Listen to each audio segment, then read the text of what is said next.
Greetings, good evening to all the viewers and the lovers, as well as the fans and the supporters of Lono TV.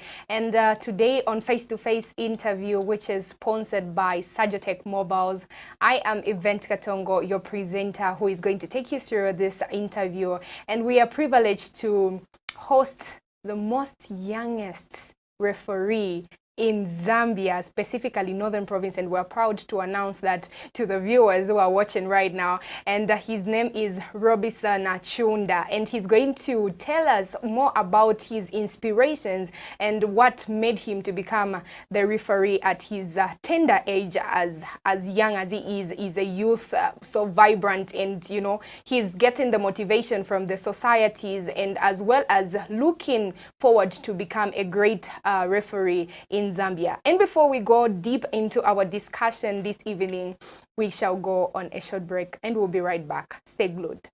Lono Studios cares about your memories, and what better way to keep your memories than having pictures and videos.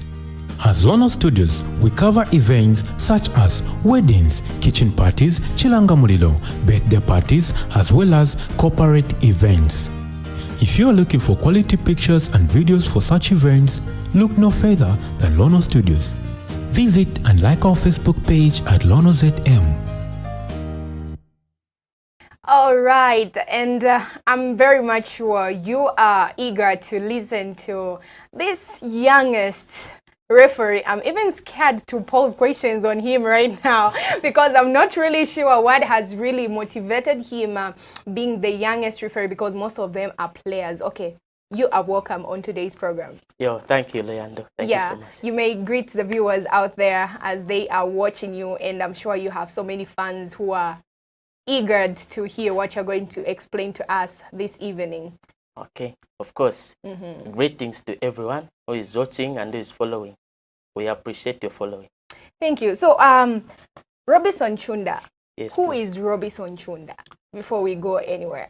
Okay.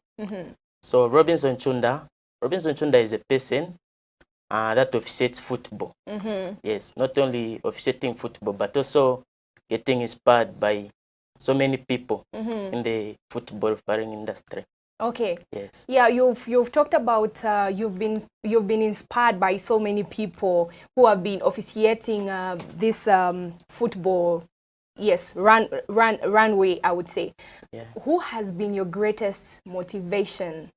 Okay. Or inspiration to this? Because you know, get it from this ground. Me, I'm very surprised. Me, okay. One of the viewers out there. Yeah. So, who has been your motivation or your inspiration of you becoming what you are right now?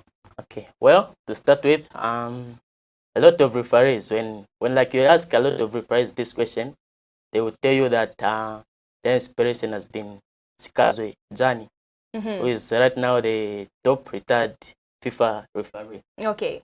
Yes, I like the man. Yes, he has showed the example that we should follow. But like for me, my inspiration has been, I'm a central referee, but my inspiration has been an assistant referee. Okay. And the thing that would surprise you, like she's a female. Are you sure? Of course. Okay, she's from where? In Zambia? In Zambia, within Zambia, but she resides from Lusaka. Okay. Her name is Nancy Kasitu. Nancy Kasitu, yes. Shout out to Nancy Kasitu.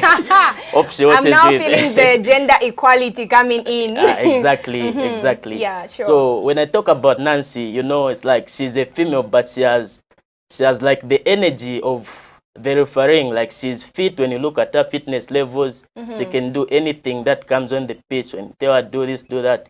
So then in my head, I'm like, wow, if a lady is able to do this kind of things, then what about Robinson Chunda? How far would I go? Yeah, you know I what I mean? Yes, definitely. Yes. And you've talked about being inspired by a lady. It's so rare. It's you know, I can't even explain it right now. Okay. But I've gotten a certain sense of humor within you where you've not really sided with what the world is going for.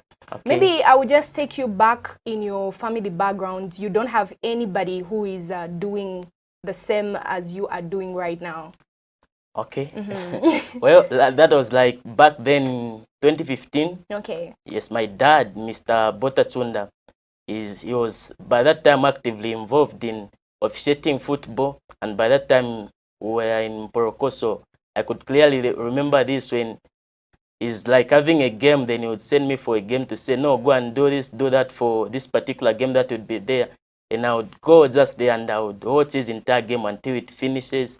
So like the storyline of this, dad has been refereeing for a long time. Okay. Yes. And I think that's what made me to become one, because if not for that, then I don't have that much interest in going to the pitch and all that.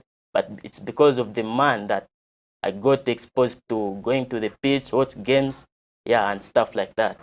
Okay, I wish you were a player Oh, because I would have been saying you would be one of the players that we'll be looking up to right now. Like in Zambia, we're going to have someone like these fans that we have, Chilu, whoever it is. But you've taken a very nice path, which is so unusual and uncommon among us young people.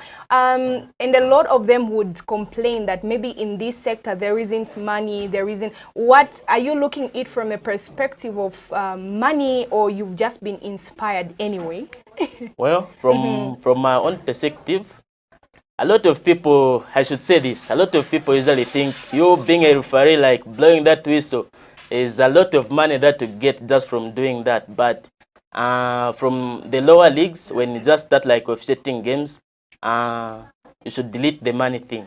The first thing that should come to your mind, it shouldn't be about you getting money and all that. No, you should think of stuff like, how am I going to handle the players in this game that I'm officiating? How is this game going to end? Okay. Yes, those are the main perspectives that you should get to look into. Okay, before I go to the challenges that maybe you have been facing since you chose this career, I would love to know how do you think you being a referee is going to contribute to many lives of young people in our community, especially in this generation? Okay, that's a good question. Yeah. So like in this generation, we have probably more youths than the old ones. So the first thing that would come to their mind would be, there's more to life other than just going to school and sitting on the desk and all that. So like me being a referee just shows like some kind of potential to so many young souls to say, apart from refereeing, it's not just like telling everyone to join and start refereeing, but there are so many things that they can get involved into. Yeah. Yes, and make a living. Okay. Yes, please. Okay. You would maybe love to tell us some of the challenges that you've faced. So far, so good. Okay. Yeah. So most challenges, I faced them when I was just starting the refereeing career. Okay. When I was starting, it was so difficult. Like I just started when I was like 13. Yes. So I could get into the field of play, then find these players maybe like he's 15 or 20 years older than you. Then he's telling you like, it's not that. By the way, how old were you at that time when you were just starting? We would love to know. Okay, yeah. That was way back, but that was in 2015. Okay. When I was in grade 8. Okay. Yes. And how old were you? I was, well, right now I'm 20. I'm turning 21 to July on 80th. Wonderful. Yeah. So that's the math that you can do by yourself. Okay. Yes, please.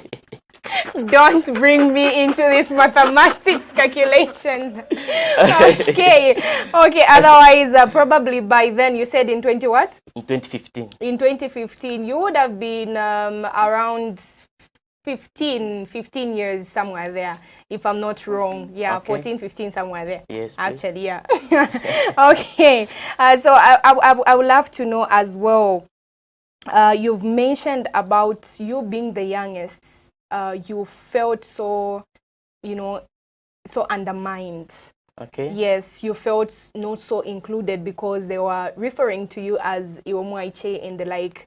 Okay. How do you think being the youngest will help you explore and become the best you can be in this? Okay. Yeah. Well, being the youngest, that's just another, if I can say, advantage on its own. Though some people may look at it like it's a disadvantage and all that, because when you are young and you try to like impart that knowledge of because like referees, you have the laws of the game book that every referee needs to study for him or her to get the football understanding. So like when I was at that age, I didn't know much of the laws of the game, but I used to study, go through the laws of the game book. And I think what has kept me going the most is the football interpretation. Quite all right, you have read, but how do you interpret it when you get into the field of play? Yeah. Yes. So that helped me, because when I get into the field of play, I tried by all means to say what I was reading is what I'm implementing into the pitch. Okay, we would also want to know, maybe there has been terrible situations that has happened to you, especially in the process of officiating so many football games and the like. Have you ever been facing such terrible situations? Yeah, for sure. For sure, I've been facing, like, I will tell you this. There was one game I was doing. By that time, I was in Imporokoso. Yes, by then I was an assistant referee. Yes, before I got introduced to the whistle. Okay. Then I was assisting this referee of mine. We are officiating a game. Then two players on the pitch, like, they started insulting. And after insulting, my central referee didn't notice that this was happening. So I had to raise a flag. Then I called him to say, those players, they were doing this and that. Then he went straight to the players and he had to send them off the pitch. Yeah. So now that one player, like, that frustration, it just came straight to me. How would you do that? Okay. Yeah, then he had to, like, kick me and stuff like that. Oh my God. Yes. It happens. It Yeah, happens. Being in the field, it's another, you know, how can I put it? It's like a ring of wrestling or boxing. Yeah, you have to. So how do you handle your emotions when it comes to handling different people coming from different backgrounds, especially talking about footballers? Okay. Yeah. Well, you have to understand, like, you being a referee on the field of play, it's more like a judge who is in the court. Then he's judging between this and the other person. So, like, you being there, you should understand that the overall power is up to you. And you should be able to deal with your emotions in a proper way. Let's say, for example, you're officiating, then you get a lot of violence from the fans to say, you are not, like, your performance is totally opposite of good.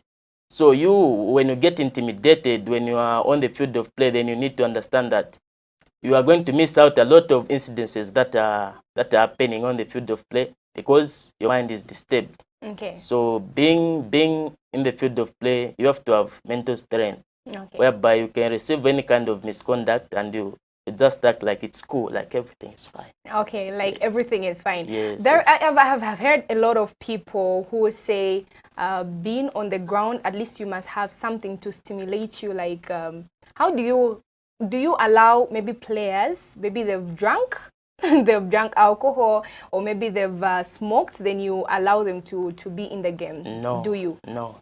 Okay. Not really. Actually, it's not even allowed when you are drunk or you are high on stuff like that to get into the field of play.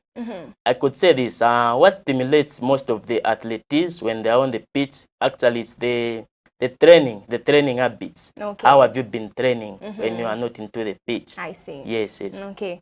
And since you've mentioned since 2015, what has kept you moving up to now? Okay. Yeah. Okay, so what has kept me moving is the motivation that I get from, I talked of Nancy when we just started this interview. Sure. You can find that someone has been going for over 5-7 years maybe, but the progress or the process is seeming just to be like almost on the same level or what, but the thing is, everything has to do with time. So what has kept me going is, I know one day it will be my time. Yeah, and I just need to do this. Either come what, I just need to be on the lane and do the thing that is right. How do you interpret this? It can be your time but not your turn, but it can be your turn but not your time. How do you interpret this? You want me to interpret that? Yes, according to the career path that you've taken. Okay. Yeah. So it can be your time, but not your turn. Again, it can be your turn, but not your time. Okay. Yeah. So it can be your time. Let's say you have been given this game to officiate. You can officiate it really perfect. You can do whatever you want to do, but if it's not your turn, then to just be your time, but not your time. But again, when it's your time, you're gonna make mistakes on the pitch. They're gonna shout at you to say, how the hell could you do that? But again, when it's your turn, it's your time. It's your turn. Yes. Yeah, please. Wonderful.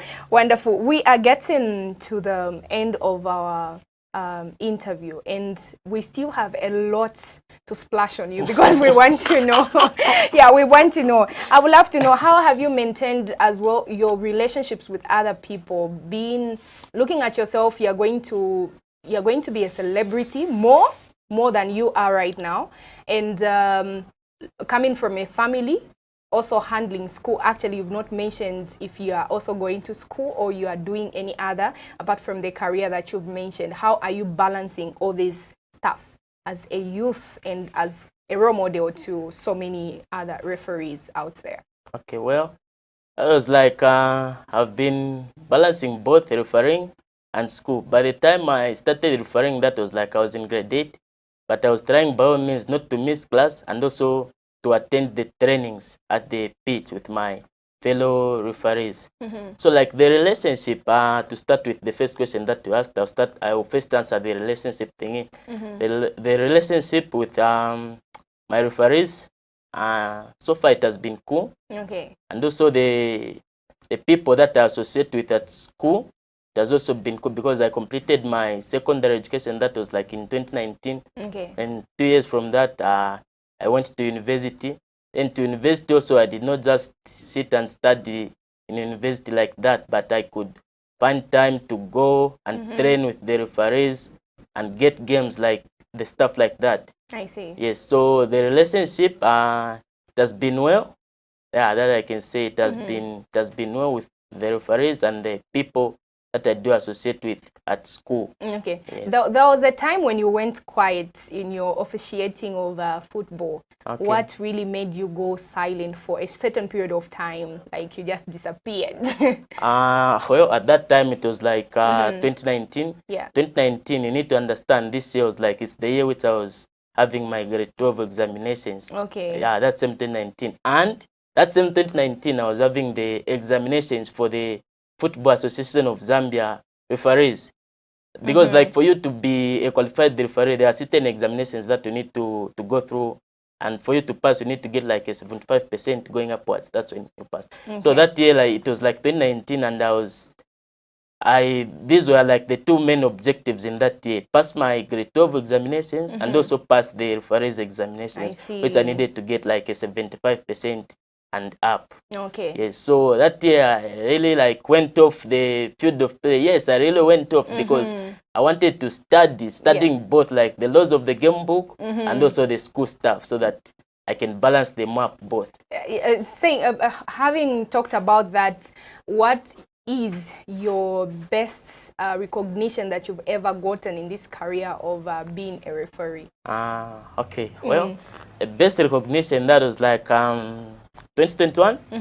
I was still, by that time I moved, I was not in Mporokoso, but I went to a certain place called Lunte. Okay. Because that's where that got transferred to. Like, that's where you should be working from. So I was that side, but I never did that way with training. I could train, but by that time you need to understand I completed school already. Sure. So then I received this message from who was that time was the provincial referees coordinator, Mr. Nyirenda Trao. It was like they recognized me. I went in as a central referee. Okay. Also, there's another guy, an assistant referee, Mate. So I went like two here from Northern Province, from here to Lusaka. By then, I was not even exposed to Lusaka and stuff like that. But we went. That was like 2021. By the end of that year, from here to Lusaka, the thing was called like Young Talent. They were discovering like the young talents in the whole Zambia. Then the thing was like in each province they were only getting 2 referees, 1 central referee and 1 assistant referee. Okay. Then I went as a central referee and my colleague as an assistant referee. Okay. I think to be honest with you, that helped me. From me, we went to Lusaka at a certain lodge where they were like they could feed us with how to handle match situations, and from there we could go to like Hero Stadium where they could train us and all that. So I think that in my career has been the biggest recognition to say, wow, I think I just got recognized out of so many people. I see. In which year did you see yourself rising as a referee? The same year I disappeared, the same way I went off in 2019. Yeah, because that year I got so many games, like not just games, but those big games whereby you get into the field of play and you feel the tempo of the players, like, yo, this is not just an extraordinary game, it's a big game whereby they have given you and they want to assess you, like, how would you perform when you have to meet these kind of players. So I think in that year I saw myself rising. Okay, you know, I'm pretty much sure you're rising up of many celebrities.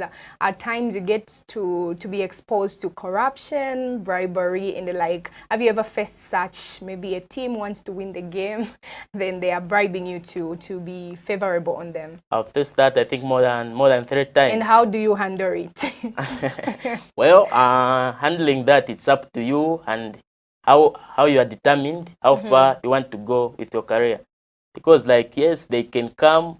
That is one game that you need to understand. You can do whatever they want you to do for them, but that is just one game and it will come to an end.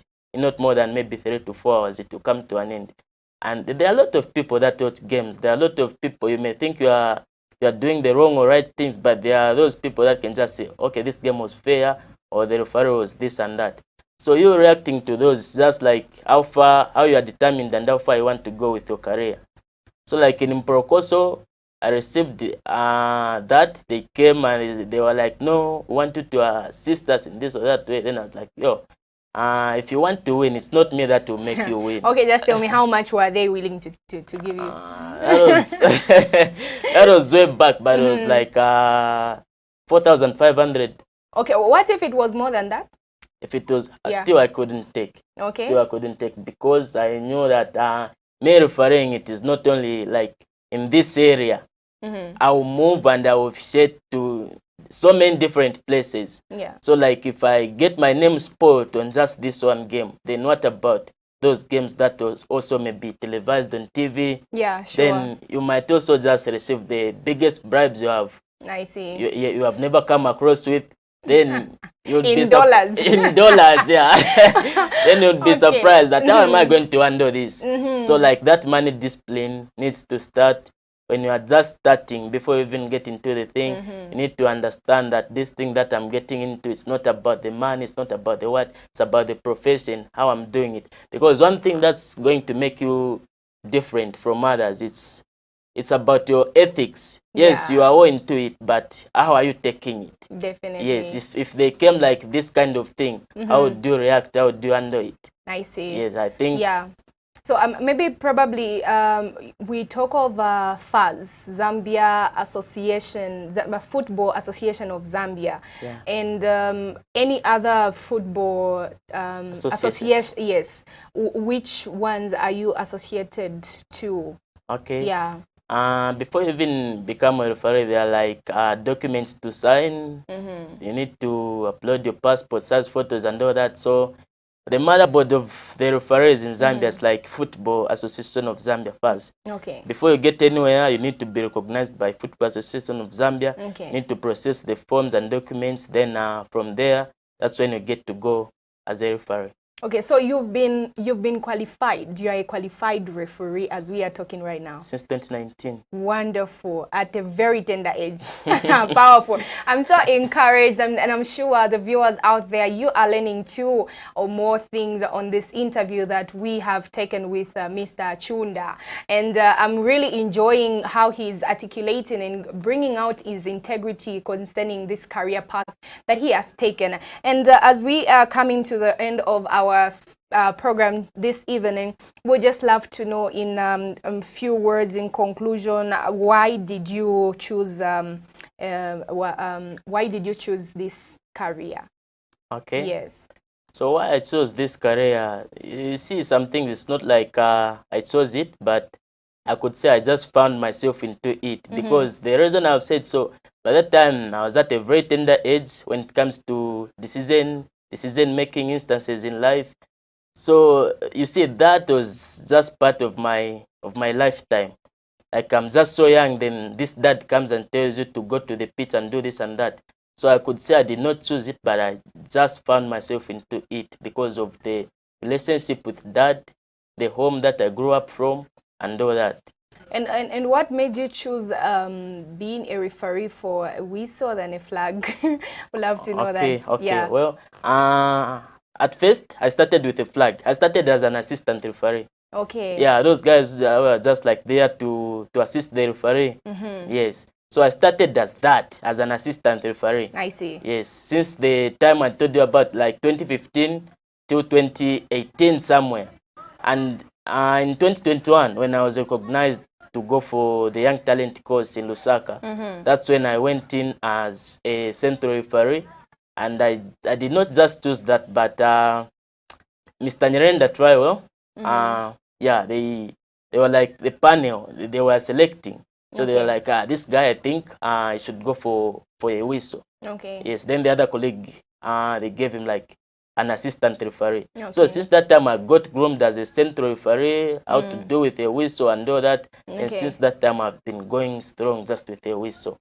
We are talking of you coming from Northern Province, you coming from Kasama, you coming from Porokoso, and the like, moving around the local cities within Northern Province. Yeah. But right now, as we are hearing you as a celebrity, you are not residing in Northern Province. What has really, why have you moved from Porokoso after you reaching this stage, your climax, I would say, then you go to the capital city, Lusaka? Is it that you all want to run away from Northern Province? No, not really, not really running away. The main thing again that you need to understand, as I said in the first place, wherever you are doing your profession from, you should be sure that you are not going to do it forever from that place. Sure. There will come a time where I need to move and relocate, change the location and the stuff like that. So the reason, like, I just moved from Porokoso, going to Lunte, from Lunte to Kasama, again from here to the city, which is Lusaka. Me, I just feel like it's the time that came. Okay. Yes, I didn't really have the power to say, no, let me go to Lusaka and do the stuff, let me go to this city. For me, it's just like, it's the time, and also the objectives that I've put across my career. Because you cannot just be like any other referee like that. You need to have objectives like, yo, this year I need to do this and that, I need to do this. Yeah. So to me, it just looks like my time came for me to relocate and do this from the other location. Lastly, but not the least, it has been an awesome time being with you. We have so many leagues in Zambia. Which one are you dreaming to officiate and why? Okay. Yeah. That is in Zambia? Of course, anyone else you ask that question about will tell you that the biggest league in Zambia is Zambian Premier League. Okay.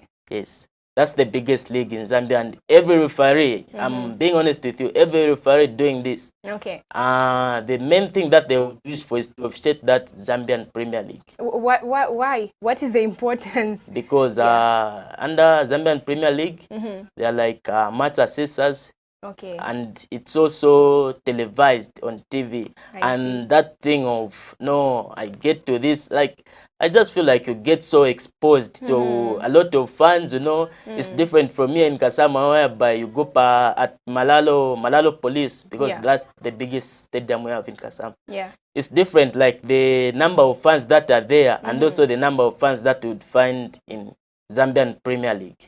Okay. Yes, there's a very big difference. There's a very big difference. The Football Association of Zambia has been distributed in so many provinces and so many districts in Zambia, as well as there are so many upcoming footballers as well as referees in our country. Yeah. Do you think there are some of the things that needs to be changed in order to improve this sector? As well as what have you learned in this career as you have been growing and having this aspiration to become a great referee in your life as you conclude? Okay, well, to start with, I'll start with the first question. Like the things that needs to be improved. I cannot say much on that because for sure, Football Association of Zambia and its panel, they have been trying by all their best to recognize the talent out there. Sure. Either footballers, young referees, and also coaches. For that, I can honestly share with you that they have been trying their best to bring in as much people as they can by their best ability. Then coming to what I've learned, like in my refereeing career, you see, refereeing is like every game that you get into the pitch to handle. You just like get exposed to a lot of different match incidents that you have never come across with. So like refereeing, the main thing is like the learning never ends. Like it's every day learning process. Whenever you are given a game, you shouldn't just expect it to be like 100% perfect and like you come out like, no, I'm the best referee. I've settled this game so well. Yeah. There are just incidences that you need to learn from that. Like you have never come across with this incident, then it happens, then you're just wow. So if not for this game, I wouldn't have known this. So I think that's the main thing that I've been learning. It's like continuous learning process. Do our best, though our appreciations you can get from the people. The main thing you need to put into consideration is I never get to stop learning. Every game that I'm assigned for, every game that I'm appointed for, I need to learn something, at least one or two. Yes, please. It has been a great, good evening to the viewers of Lono TV and all the supporters and the fans, and as well as the sponsors, which is Sajotech Mobiles. We want to say thank you for your time and for being with us, staying glued to the program that we had this evening.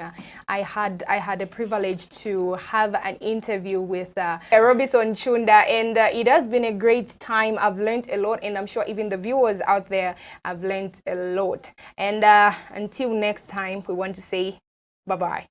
Thank you.